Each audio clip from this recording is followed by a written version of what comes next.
Hi, I'm Rick Anthony, and welcome to the Someone You Should Know podcast, the podcast that focuses on musicians, authors, and interesting people.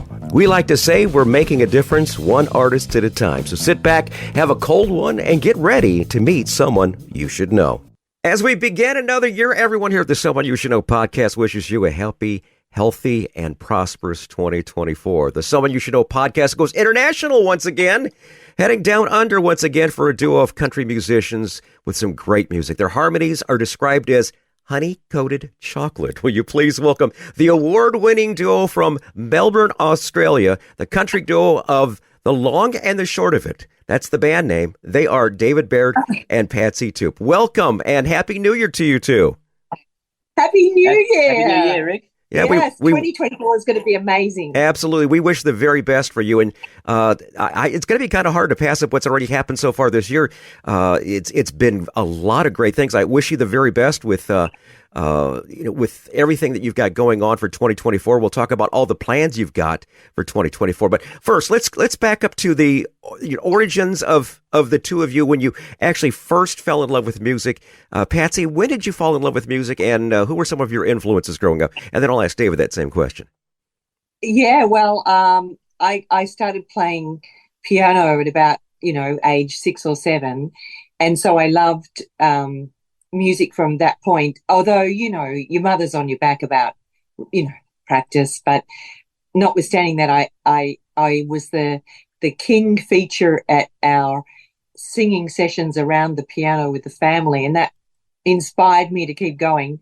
But my father, he was he loved all of the old classics, a lot of the old Nina Simone and a lot of jazzy sort of stuff. Yeah, my wife is a huge fan of Nina Simone. yeah. I think she's absolutely incredible. And Ella Fitzgerald and all, So I sort of grew up with that kind of influence. But Johnny Cash, I mean, how could you go past Johnny Cash and June Carter? We just loved everything about that. So that's kind of where, and also, the old Irish songs and Scottish songs, and it just goes on. But a pretty varied influence as I was growing up, I think. What about you, David? Yeah, I started, I had a ukulele. I think I was 5 when I got that. And then I wanted, shortly after that, I wanted a guitar. So I started, my parents bought me a nylon string guitar to learn on, and I loved it. I just played it all the time. I started guitar lessons when I was about 8, and a couple of years after that, just naturally progressed on to wanting to sing.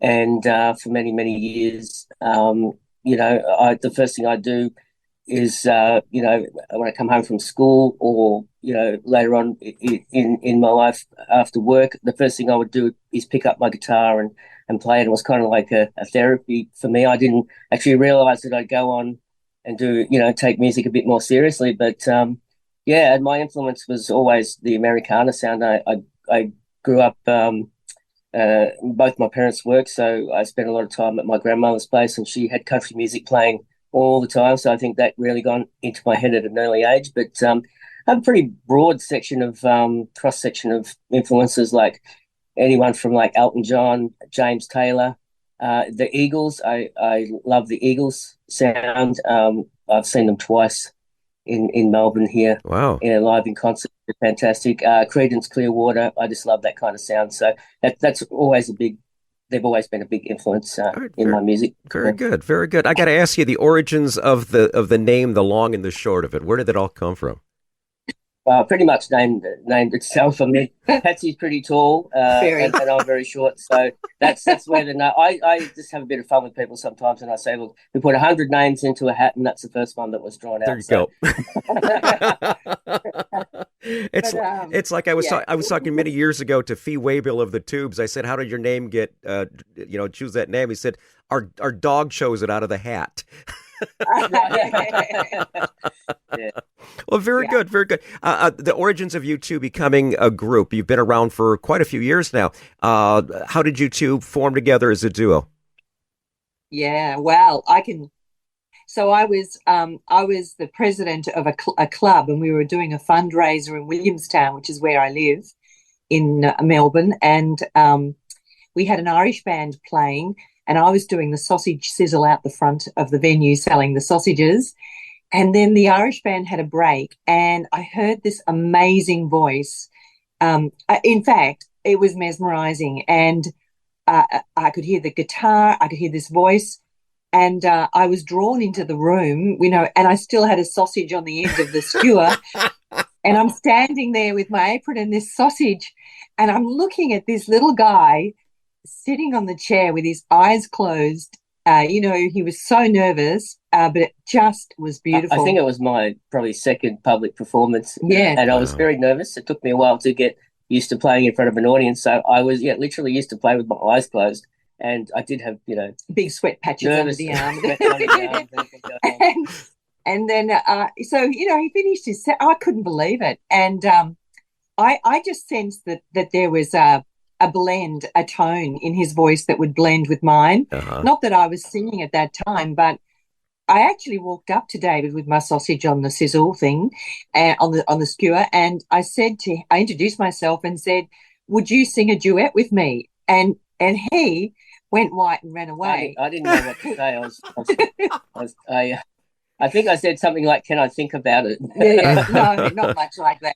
He just took off, actually. But she kept nagging me about it, and I said, "Look, okay, let's try it. Let's give it a go." And we haven't looked back since. Yeah, wonderful.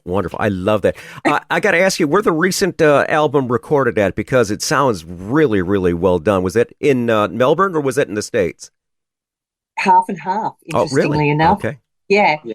Nashville for the Our producer and co-writer on that album is Kenny Royster, and he has the studio in Nashville.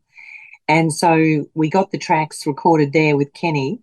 And then Kenny, we always liked being vocal coach with Kenny. Kenny vocal coached Luke Combs for 2 years before he ended up, getting his big deals happening.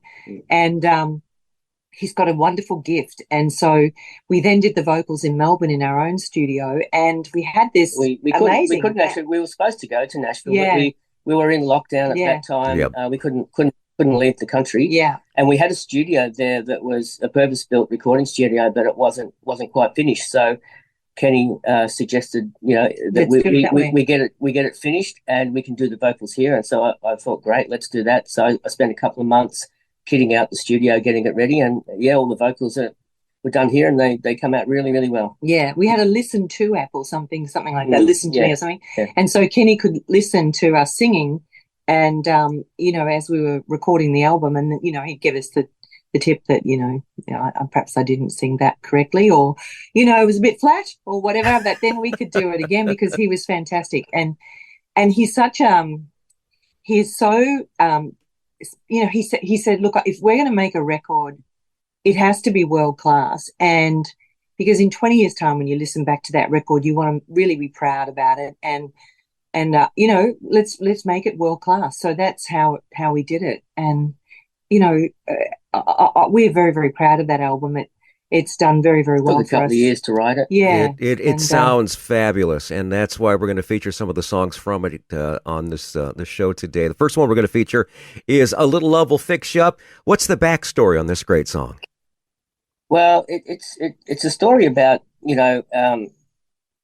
it's a love song, obviously, but it's about sometimes that you have to move on, realize that the relationship you're in is not quite working, and you need to sometimes move on to find something better. That's basically what the whole song is about. And he does too. And love basically is she does, the ultimate tonic, and love can conquer all. Yeah, absolutely. So a little love will fix you up. Yeah. All right, very good. From the album Midnight Choir, here's the long and the short of it, featuring David Baird and Patsy Toop, right here on the Someone You Should Know podcast.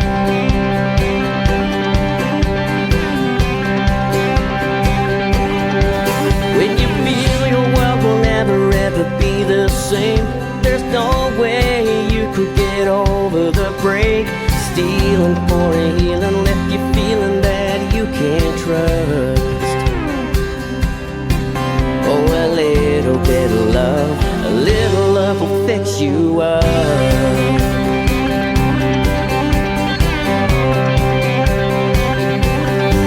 If a broken heart has got you in a state of shock from riding on a wild one that threw you off, then leaving's got you grieving and seeing through a cloud of dust. Oh, a little bit of love, a little love will fix you up. Sometimes good things fall apart, so better things can fall together. Gotta live and let it go to get on to something better. All the clouds are fading to a brighter day. Got a brand new start, the pain washing away off the ground, new found rebound back in love. Oh, a little bit of love, a little love will fix you up.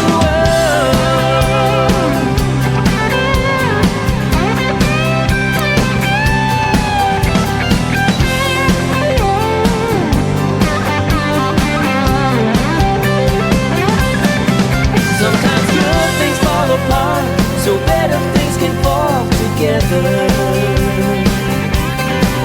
Gotta live and let it go to get on to something better. When you felt your world would never ever be the same, there's no way you could get over the break. Stealing for a healing, left you reeling, but now you trust. Oh, a little bit of love, a little love fix you up.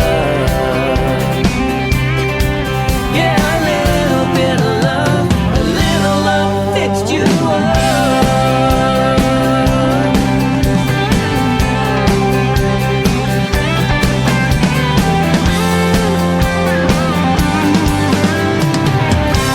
Great music from Australia, the long and the short of it, featuring today's guests, David Baird and Patsy Toop.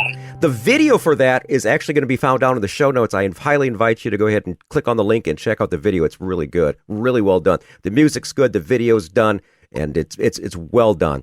And we're going to hear some more of that music here in just a few minutes. But first, let me tell you a little bit about the Someone You Should Know podcast. You know, it's available on the World Wide Web at Someoneyoushouldknowpodcast.com. There you're going to find our recent episodes, our archive of past episodes, and a whole lot more. And if you're really enjoying the podcast, we invite you to leave a review. Just go down to the front page at the bottom of it and leave a review. We do recommend you do so. It helps us be a better podcast. Now, according to Buzzsprout, the service that shares our podcast to all the streaming platforms, we have been blessed to reach over 1,800 cities and 84 countries around the world, and we'd like to salute Bentonville, Arkansas, Jacksonville, Florida, Veracruz, Mexico, Galloway, Ireland. Thank you so much for tuning in to the Someone You Should Know podcast, where you can hear it wherever quality streaming audio is available. And now it's time to get back to our interview with David Baird and Patsy Toop. And the long and the short of it, that's their band. They're coming in from Melbourne, Australia here on New Year's Day. Patsy, I noticed there was a designation behind your name, OAM. Were you awarded? Yeah. Were you awarded an Australian Medal of Order? Yes. Yeah, I was. Oh, good Lord. That is incredible, girl. How did you do that? Look, most unexpected because you don't know that it's going to happen. But I was awarded that for services to the community. Basically, I do a lot of charity work and work as the chair of a large disability service provider, you know, in a voluntary capacity. So it was all to do with my, you know, my social conscience, I guess, all of the work that I do in the community. Very good. What is that? I'd love to give a plug for it. What is the organization? It's called Wise Employment. Wise Employment. Okay. Well, I'll tell you what, we'll try to find the links to that, and we'll go ahead and put that down in the show notes too. That is incredible. I salute you. Well done. Well done. Thank you so much. Really appreciate that. Thank you very much. When your last album, Midnight Choir, debuted at the #1 spot on the ARIA country music albums chart. How did you feel about that accomplishment? That's gotta, you got this award for the Australian Medal of Order, and you've also got this. You guys have got a bunch of accolades. This is wonderful. Yeah, we did put quite a lot of work and time into we knew we were sort of aiming for that, but yeah, we were blown away. We just, you don't expect these things, but just to have people embrace the album so much. We had quite a massive number of pre-sales with the album, which got us over the line with that. So we were so proud, just because humbled, and humbled, yeah. But when you put so much time and effort and work, and you believe in something so much, for people to acknowledge that hard work was amazing. I still can't believe it, actually. I'll tell you one thing. Based on the music that I've heard from it, it's worthy of it. It is just a very, very good album, and hopefully a lot of people will be listening to this around the world, and hopefully it'll generate maybe some more sales. We'll go ahead and see if that'll happen. Another song we're going to feature from Midnight Choir is Cowboy Lonesome. The question I have for you is, like, the song mentions Wyoming. How do your Australian fans, do they have any problems with any American references? No, I don't really think so.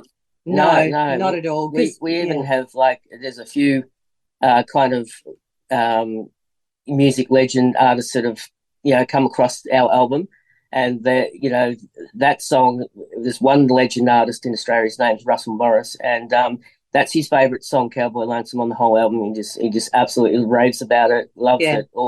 So I don't really think so. And we had to come up with a place that was could be really, really lonely in Wyoming. Yeah, they definitely would be Wyoming or Montana. Yes. Well, there you go. So we did our research. Yes, we did. Very good. The other thing is, we've all grown up. We've all grown up with American shows and music, and so it's been a major part of our lives. So to have something like that is not, it doesn't concern people. Look, there are country musicians who are purely, traditional Australiana kind of writers, and they only reference Australian culture, but we very much love Americana, and so that's where we do both. We still embrace the Australian culture as well, but with that particular song, we felt that we just wanted to go with Wyoming. Awesome, very good. Well, we're going to play it right now. Here's Cowboy Lonesome from the long and the short of it, featuring David Baird and Patsy Toop, right now on the Someone You Should Know podcast.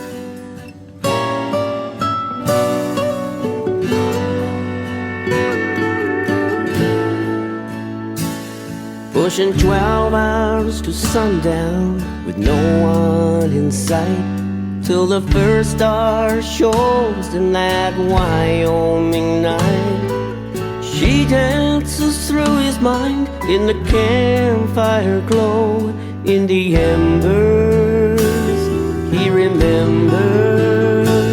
There's lonesome, then there's cowboy lonesome.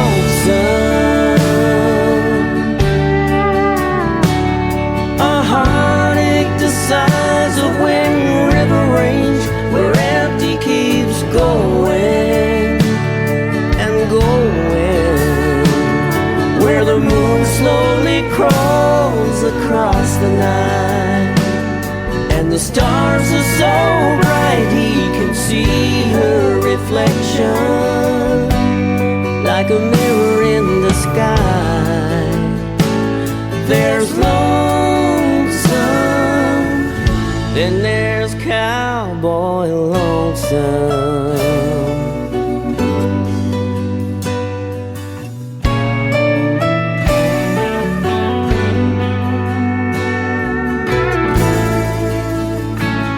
On the edge of the Rockies, a little past Cheyenne, an empty side off the bed, and she's waiting on him. They laugh about comparing who's lonely is worse, but they'll both fuel the fire till he's lying next to her. There's lonesome, then there's cowboy lonesome.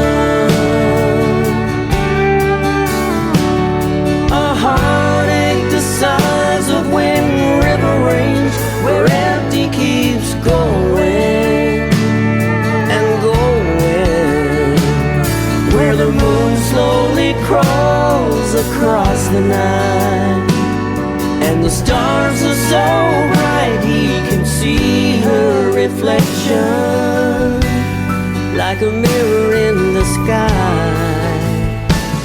There's lonesome, then there's cowboy lonesome.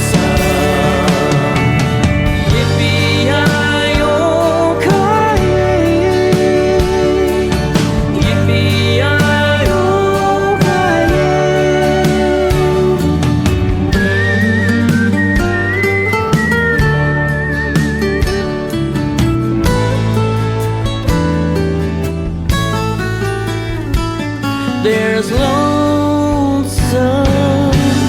then there's cowboy lonesome.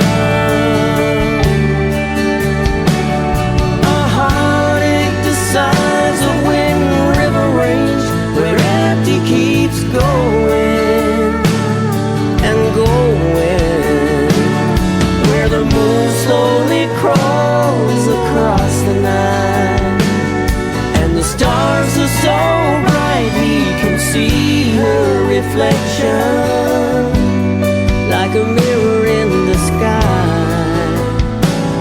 There's lonesome, then there's cowboy lonesome.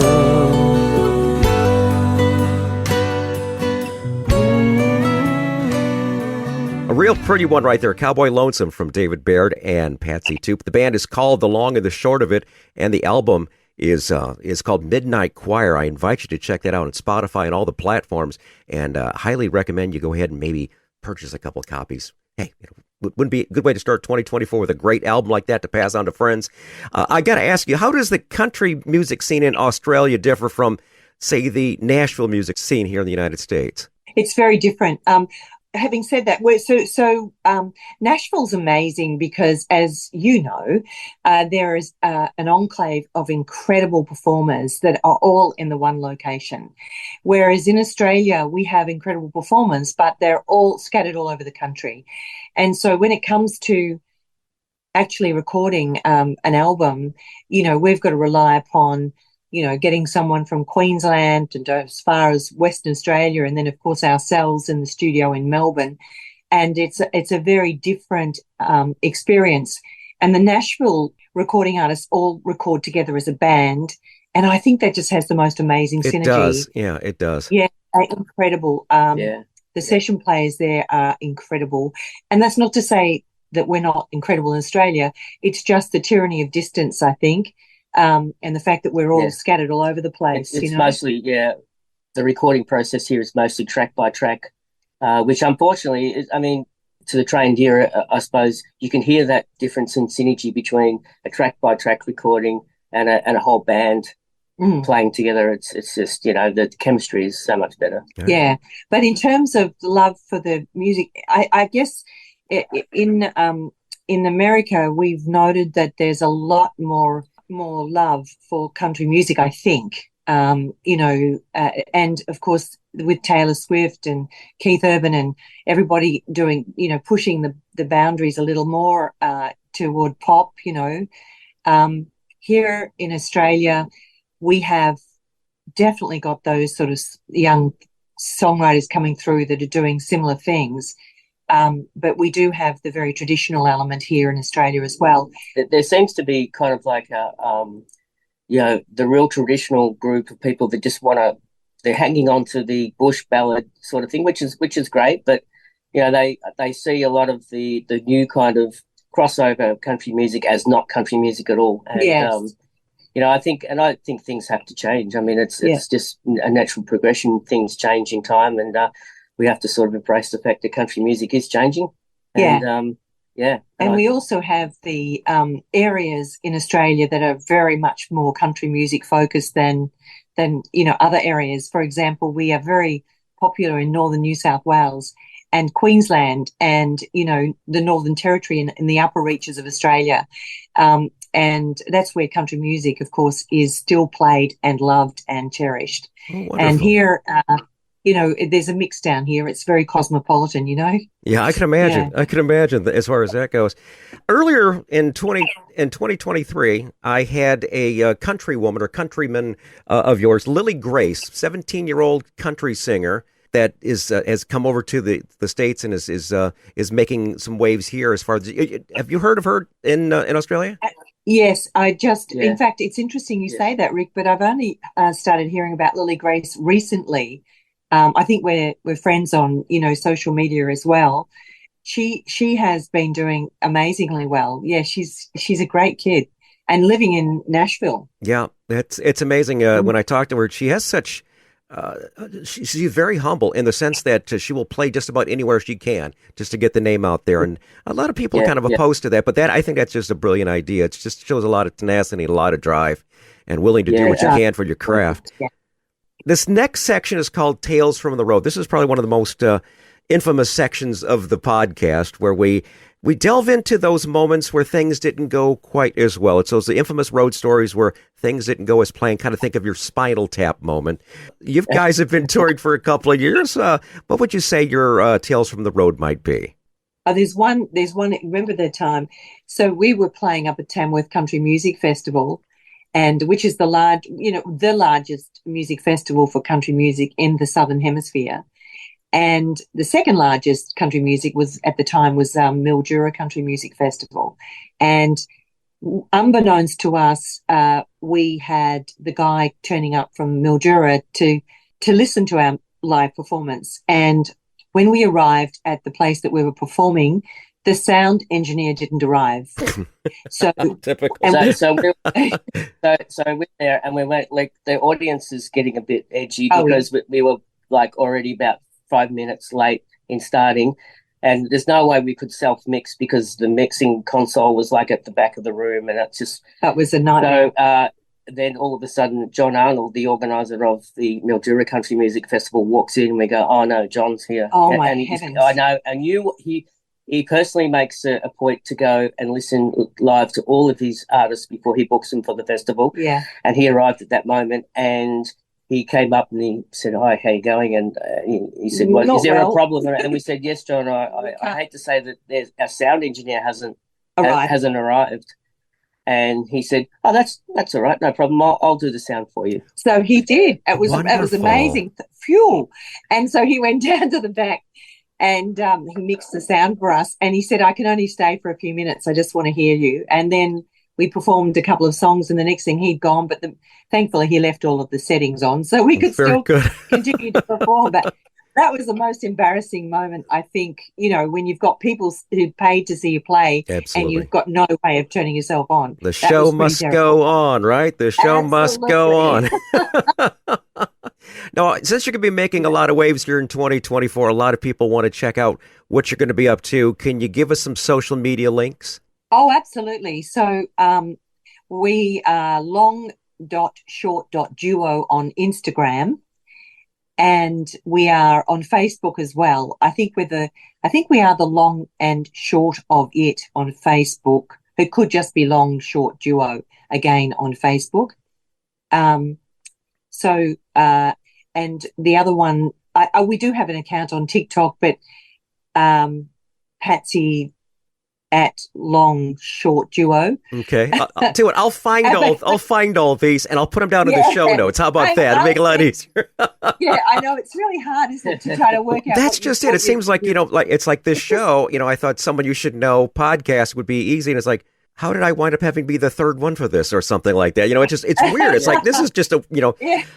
Anyways, it seems like everybody goes through those things, and of course you go to their sites and there's absolutely nothing, or there might be like one video or something like that, Yeah, no.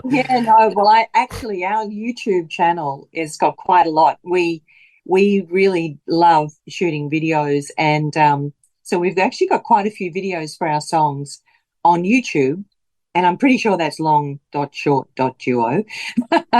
So, yeah, if people want to come and have a look at us on YouTube, that'd be awesome. I'll put that in the show notes. As a matter of fact, the videos from the songs that you've heard today will be down in the show notes. I highly recommend you check those out because they're very well done. How about some kudos to the folks that put your videos together? Yeah, thank you. We work with a very young woman. Her name is Hayley Luxer. She basically started out shooting our videos, and now we can hardly get her at all because she's so popular and such hot demand. I could understand that because the videos are very well done and they're very poignant too. So I think it's really, really good. We're going to close the show with, I think, my favorite so far of all the songs that I've heard from you. This might be my favorite. It came out in October, just a couple months back. Absolutely love the song. It's called Upside Down. What's the story on Upside Down? Oh, lovely. Upside Down, we recorded in Nashville, actually, when we were over there in about 2015, 2016. So it's a long time ago.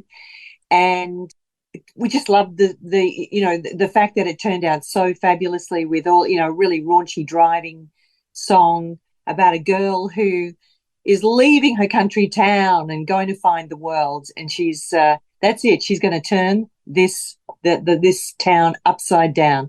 And the guys in Nashville just loved it. They really did a great driving song, don't you think? Oh, yeah. As a matter of fact, I got kind of a Sugarland Jennifer Nettles vibe from that.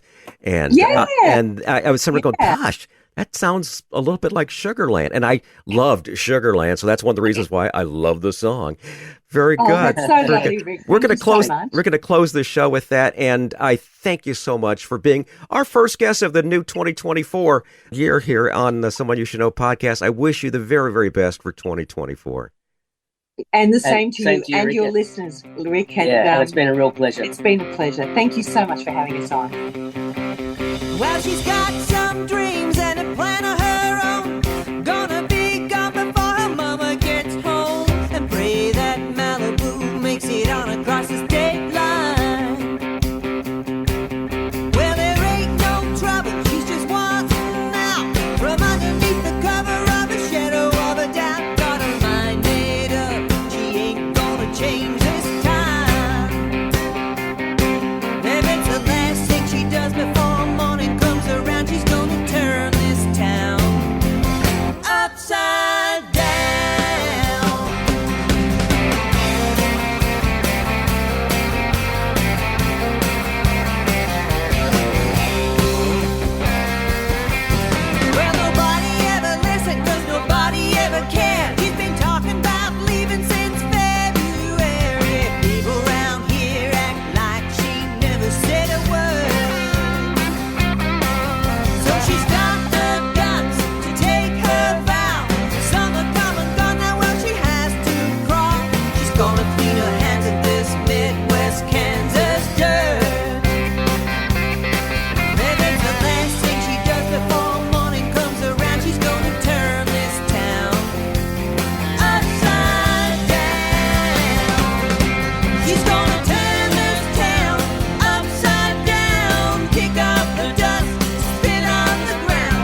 Hi, this is Rick Anthony, thanking you again for listening to this episode of Someone You Should Know. Now, if you're an aspiring musician or an established musician that's looking for a little exposure, I invite you to drop us a line at someoneyoushouldknowpodcast@gmail.com. That's someoneyoushouldknowpodcast@gmail.com.